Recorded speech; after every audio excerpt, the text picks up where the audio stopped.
welcome back. Today I'm going to talk about two films, At the Terror from Beyond Space and Planet of the Vampires, and It Led to Alien. Basically, these are the two films that are viewed as the films that Alien took a lot from for Alien, essentially. And basically the thing is, a lot of people would say it was based on Dan O'Bannon, because Ridley Scott probably hadn't seen these films, or if he had, it was much later on, or, you know, it's like these are low budget films. I doubt Ridley Scott had seen them. But there's no way in hell Dan O'Bannon hadn't seen them, because he was an aficionado of old sci-fi movies. These are two films that have been all over, like, all the magazines he would have read. There's no way in hell he had not seen these films. So, At the Terror from Beyond Space, which I got on iTunes, and also you've got Planet of the Vampires, which I've got in 3 different editions. You've got this 4K 4K edition, which is gorgeous looking. This one I've watched recently. You have this The Radiance film box set. How lovely does that look? And you have the Kino Lorber American Blu-ray, which has a few different extras from the Radiance one. So yeah, I've got 3 different versions of this film. I like the film. It's directed by Mario Bava, and it's one of Bava's like fun pulp 60s movies, along with Danger Diabolik, which is another favourite of mine.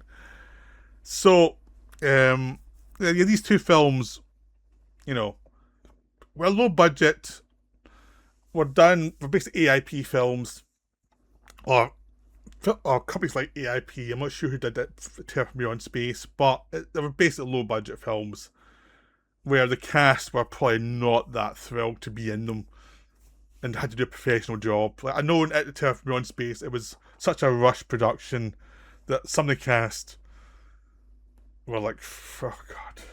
I think other ones was, I just enjoy it while you're there, I just do it. It's just one of those, it was a professional job. No one in these films were going, wow, I'm in this film. I mean, in Planet of the Vampires, Barry Sullivan wasn't that keen to do this film either, until he saw what Bava was doing. And when he saw the final film, he was like, oh, that's really good. He did a lot with no money. So he actually was pretty, like, pro Planet of the Vampires after he saw it, and he was like, yeah, this is a good film. But most people involved in these films were not thrilled. As it happens in a lot of low-budget films, the actors are not thrilled until they realise they can do conventions in the retirement era and go, oh, I can make money off this film. Cool. Now I like it. Yay. So At the Terror from Beyond Space is basically came out in the late 50s. It was, or early 60s. It was basically a programmer that followed on from The Thing from Another World and a bunch of Jack Arnold movies. You know, the sci-fi movies that were popular. And this was like one of the lower budget films versions. The sci-fi movies, the Jack Arnold ones, you had the more kind of respectable ones like Destination Moon, which had more special effects involved. And then you did the low budget monster movies. And this was in the low budget monster movie range. But it's a very good one. That's the thing. So what happens is there's a mission to Mars that basically the biggest hero of the day goes to mission from Mars, and suddenly there's no communication, and so they send another ship to find out what happened, and the only person they find on Mars still breathing is the big legendary hero, and he claims that a monster killed everything. So it's almost like there's another film and this is a sequel in a weird way in the setup. In modern times, that would happen. You do the original, then you do the sequel, try to get back. And so they bring them back, and essentially they do not trust him. They think he killed, you know, all his men. So they're watching him carefully. So it's kind of something that the Pitch Black took from where no one trusts Riddick early on. He has to prove himself because he's a reputation. It's something that's very effective if you have a lead character who might not be the hero, but you have to watch because there's a threat. There's also this guy, you're not quite sure, but you kind of know he's not the villain because it's so does a monster movie. But it's still a good conceit. It's a good way to keep people apart from thinking logically for a while. It allows a monster to pick up a few strays before they realise there's a monster involved. But what's good about this film is they don't have special effects, but what they do is they limit the film to the spaceship. You have a landing on Mars, basically got a Mars takeoff, and you get a few little shots of Mars. And the rest of the film is either on an office on Earth for like 2 scenes, or on a spaceship, which is basically a rocket ship. So they're going up and down, but it's very much contained space. So there's not much places you can go in the ship. But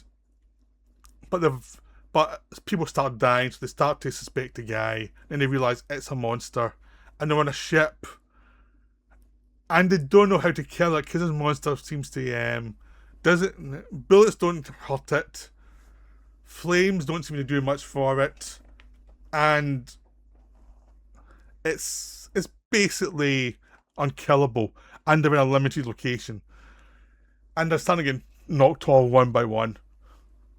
So this is an 80-minute film, and the first half is basically set up, and then the second half is them dealing with the monster. And boy, is it like Alien. So as soon as we get to, they realise the monster, it's Alien. It really is Alien, but with a much lower budget. But you still have the whole thing, because it's very much influenced by the thing from another world, where you have a bunch of characters dealing with this alien in a limited location, and it's like, how do we deal with it? How do we kill it? It's not as good as the thing from another world, but it's well done. You're watching this thinking, this is very enjoyable. Plus, it's only 18 minutes, it doesn't kill its running time. Now, if you notice the alien, when they actually start hunting the monster down, it's only like 40 minutes to the film. It's not actually that long of the film, because there is a limit to how long you can take this and have people die and have it be suspenseful. I would say this is better scripted than Alien for how they deal with the monster. This feels better thought out. The Alien has the advantage of a better cast who can do this stuff and make it more emotional for you. But this one actually has a better setup. Like, it's like actually is like more inventive in how they deal with the monster, for me at least. And it is very enjoyable, and it's a fun movie. And they kill the alien the same way they do an Alien. It's the same ending. They do the same ending, basically. And it's a very enjoyable film. As long as you know the effects are not going to be great, you can spot the effects. But I watched it and enjoyed the hell out of it, because it was a really well made B-movie. And yes, they obviously took some influence from it, but didn't do it quite as well in Alien, at least for scripting. For the budget that they had, and for the actors and the direction, yeah, Alien's much better. But not for the actual central storyline in the second half. This one's actually more inventive. Because Alien basically in the second half is they wander around chasing the alien for a bit, then realise the alien can kill them all, and then they run away. And then it's them trying to run away. And that's when they can't run away, so they have to do whatever they can do to kill the alien. There's no way to run away, there's no escape hatch, there's nothing. So that adds a bit more to the tension. So that's wonderful. Even better was Planet of the Vampires, which is a film I would definitely watch over Alien anytime. Alien isn't as good as this in lots of ways. Like, this is just way more inventive and more interesting than Alien. And yet, they steal a lot. Or Dan O'Bannon stole a lot. Although I think Dan O'Bannon pretty much viewed 50s and 60s pulp and science fiction generally as great inspiration for whatever he did. I don't think he really... I think he viewed things the way Tarantino views things as like, that's a genre, that's something that's been done, let's have some fun with it. I don't think he was like, I'm just going to steal this and steal that. I'm just like, you grab bits of this, grab bits of that, and let's mash them together and do something interesting with it. So I don't think it was actually seemed cynical. I think it was just enthusiasm for a certain type of movie which wasn't getting made. So, Planet of the Vampires is a spaceship that's travelling basically to investigate a signal. There's 2 spaceships. One of them crashes, another one crashes, lands very roughly nearby. So they have to go and help their friends, and they're not quite sure anyone survived. And the your lead character, his brother, was on another ship, but the characters in this film are monotone. There's not much emotion to them. They are very emotionless, which in any other film would kill the film dead. But this is a Mario Bava film, and Mario Bava does amazing stuff with special effects and atmosphere. So you've got an alien planet that's full of smoke, just like Alien, but they're full of colours, not like Alien.